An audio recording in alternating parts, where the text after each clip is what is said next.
Assalamualaikum warahmatullahi wabarakatuh. Perkenalkan, nama saya Syamsul Huda dari kelompok 3. Ingin mempresentasikan materi ekonomi Islam dengan judul Sejarah Pemikiran Ekonomi Islam. Kelompok kami terdiri dari 3 orang. Yang pertama Aris Wicaksono, NIM 2020-258. Yang kedua Syamsul Huda 2020-267. Yang ketiga Muhammad Alfan 2020-251. Dan yang terakhir Muhammad Beva NIM 2020-253. Next.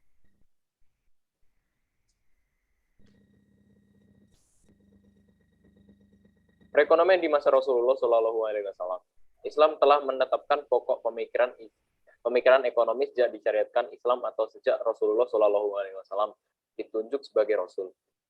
Rasulullah Shallallahu Alaihi Wasallam mengeluarkan sejumlah kebijakan yang menyangkut berbagai hal yang berkaitan dengan masalah kemasyarakatan seperti hukum fikih, politik, siasah, perkawinan, munakahat, dan perniagaan atau ekonomi muamalah.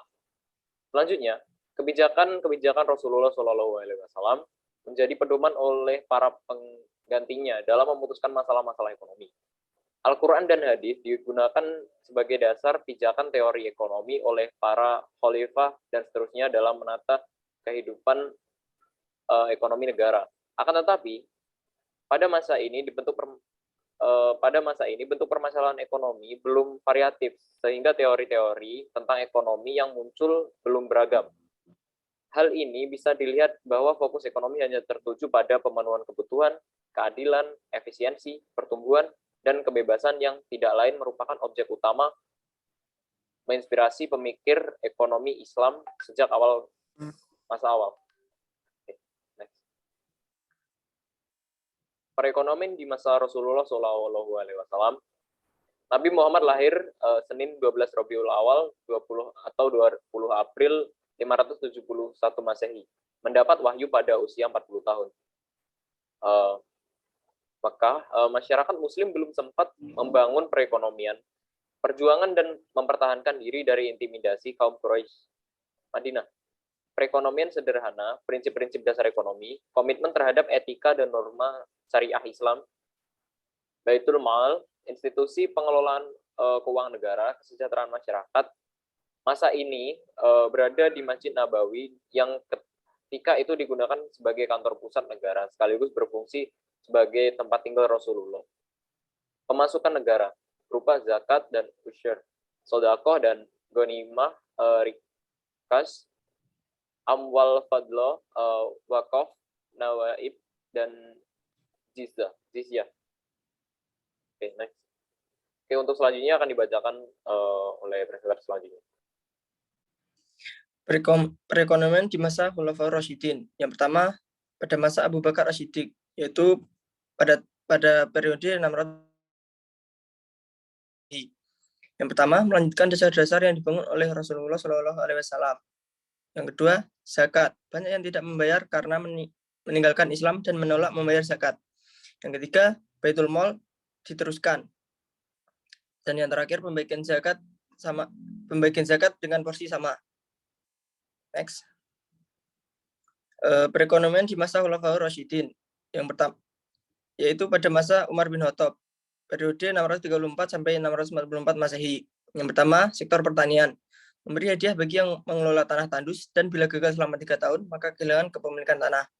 Yang kedua, mengurangi pajak barang, perdagangan nabati, kurma syria 50% untuk memperlancar arus pemasukan bahan makanan di kota-kota. Yang ketiga, Baitul Mal di Madinah dengan dilengkapi sistem administrasi dan pendirian cabang-cabangnya dan kebijakan fiskal. Yang keempat, mencetak uang dirham sebagai alat transaksi utama. Selanjutnya, membentuk Dewan Pengawas Pasar. Dan yang terakhir, menjalin perdagangan dengan negara lain. Next. Perekonomian di masa Khulafaur Rasyidin pada masa Utsman bin Affan, periode 644 sampai 656 Masehi. Yang pertama, zakat dan jizyah, lalu supremasi kelautan atau pelabuhan Islam pertama. Dan yang terakhir, komposisi kelas sosial. Selanjutnya, pada masa periode Ali bin Abi Thalib, 656 sampai 661 Masehi. Sederhana, keuangan negara dan mata uang negara. Selanjutnya akan dibaca oleh Alfan.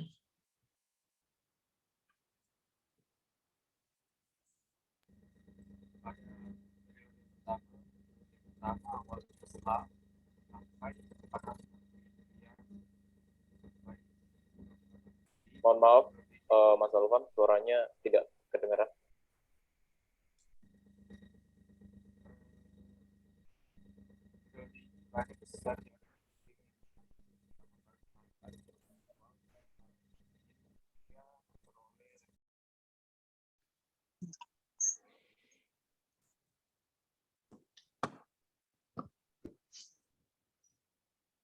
Ngulang kah?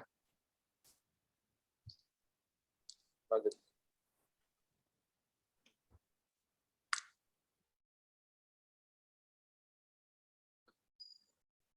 Mulai.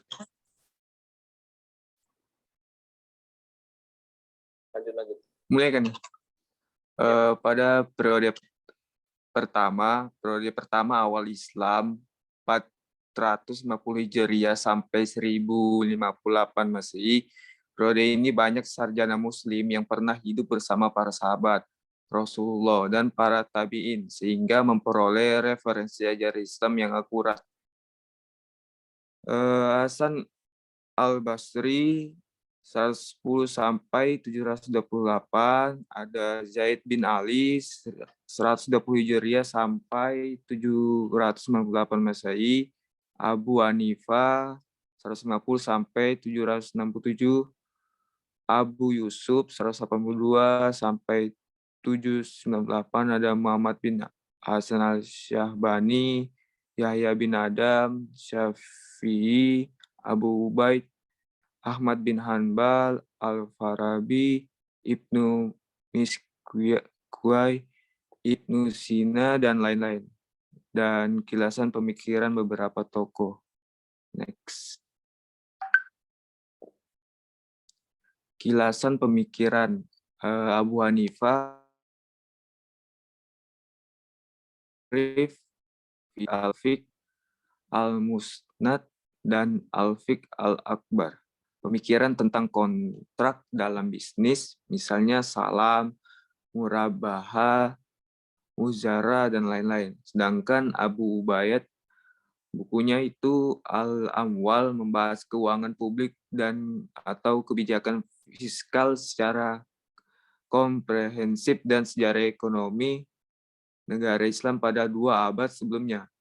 Juga merupakan kompendium otentik tentang kehidupan ekonomi negara Islam pada masa Rasulullah SAW. Periode kedua 450 sampai 850 Hijriah dan 158 sampai 1058 sampai 1446 Masehi. Era kejayaan Islam yang diikuti menjamurnya korupsi, dekadensi moral, kesenjangan pendapat, terdapat pemikiran-pemikiran besar, misalnya Al-Ghazali dari Hijriah sampai Masehi, Nasiruddin, Tusti, Ibnu Taimiyah, Ibnu Khaldun, Al-Maghrizi, Abu Ishaq Al-Shatibi, Abdul Qadir Jailani, Ibnu Qayyim, dan Ibnu Rusyd. Kilasan pemikiran beberapa tokoh berikutnya.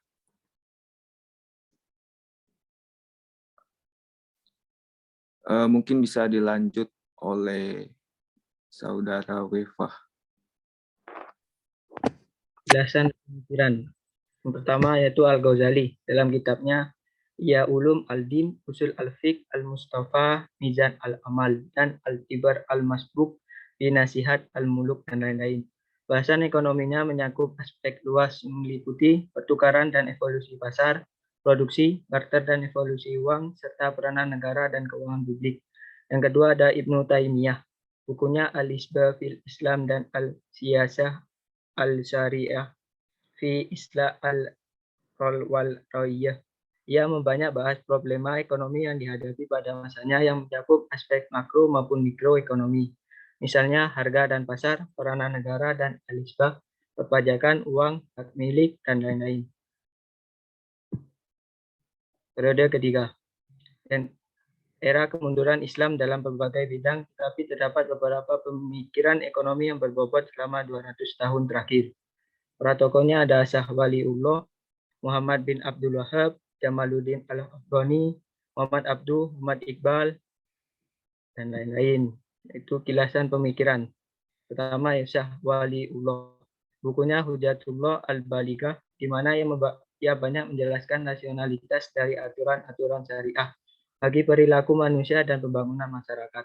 Misalnya masyarakat kerjasama dalam pertukaran barang dan jasa, usaha atau mudarobah, musyarakah, mujaraah, atau kerugian perjudian dan riba, turunnya redistribusi faktor produksi alamiah, dan lain-lain.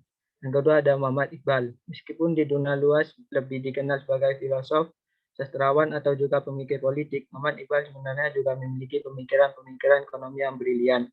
Dalam puisi dari Timur yang menunjukkan tanggapan Islam terhadap kapitalisme Barat dan reaksi ekstrim dari komunisme, yang memiliki komitmen besar terhadap keadilan. Itu yang terakhir, periode keempat, periode kontemporer dari 1930 sampai sekarang. Tahun 1930-an merupakan masa kebangkitan kembali intelektualitas di dunia Islam, kemerdekaan negara-negara Muslim dari kolonialisme Barat turut mendorong fenomena ini.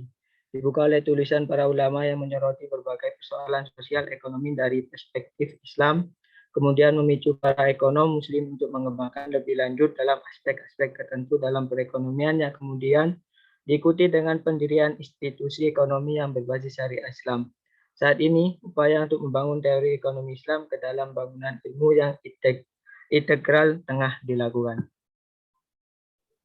Sekian presentasi dari kelompok kami. Mohon maaf bila ada kesalahan. Kurang lebihnya kami mohon maaf. Wabillahi taufiq wal hidayah. Wassalamualaikum warahmatullahi wabarakatuh.